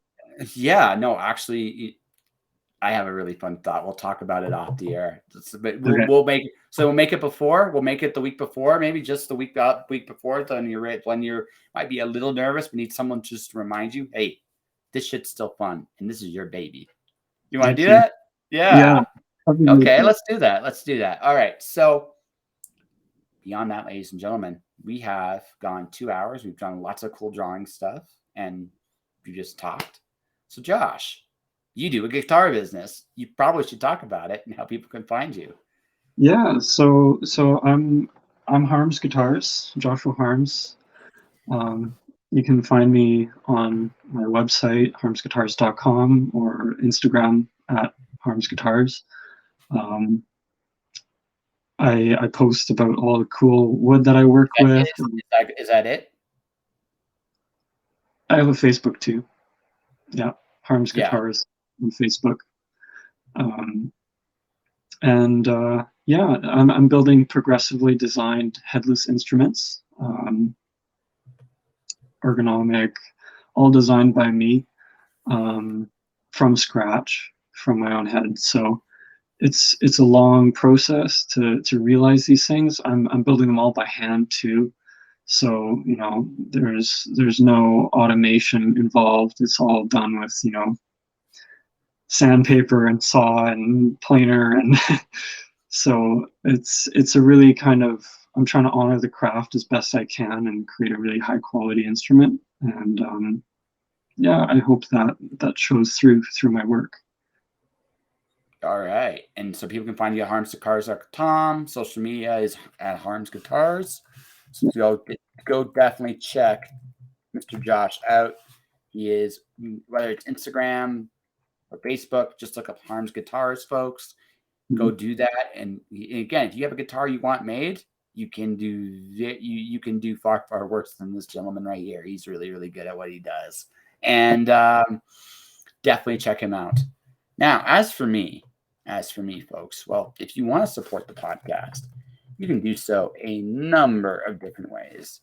First and foremost, I am being sponsored this month by Mirror World Publishing. And so if you go to mirrorworldpublishing.com, I'm going to put the address in here for people to do. Go onto their website and put in the code JOSHING on their site. You can get 20% off the anthology Far, Far Away. So go to mirrorworldpublishing.com, as you can see right here. And definitely, if you want to click on it and just check it, get a really cool anthology for 20% off, this is the place to go. Go check that out. I have a book release. I mentioned this earlier in the show. It is called Alice One. It just came out December 1st. I'm going to put that right up where people can see it. This is the book. It's an ebook. It's available now on Amazon. Eventually, will be kickstarted later this year with a board game. It's going to be a lot of fun. A book board game combination. This is the book. It's a lot of fun. I hope you guys enjoy it. If you like Alice, you like Greek mythology, you like croquet, you like courage. Yes. All you croquet fans. Yeah. Go definitely go check that out. Support that. My Twitch channel is twitch.tv/JoshPodcast. Hit the like, follow button there. I have broken over 100 followers on Twitch. Thanks all for that. Keep going. Let's keep rolling. Yeah. People, I have a big mouth, Josh. It happens. So, on behalf of my guest, Joshua Harms, thanks for watching. Thanks for listening. Stay inspired. And next week, we got ourselves another wonderful group of people coming on the show. Reagan McGorry, Talina Winters, Natasha Leskovic, singer, my first singer of the year. It's going to be a fun one. John Anthony Chihak Soltaro just coming back next week. Rodney Fike, we are going to have some fun. I'm going to torture him for about an hour and a bit. And on the weekend, Shawnee O comes back. So it's going to be a very fun week, 6 days, crazy. So definitely check that out. So stay inspired, keep shining in the dark, and I'll see you guys next week.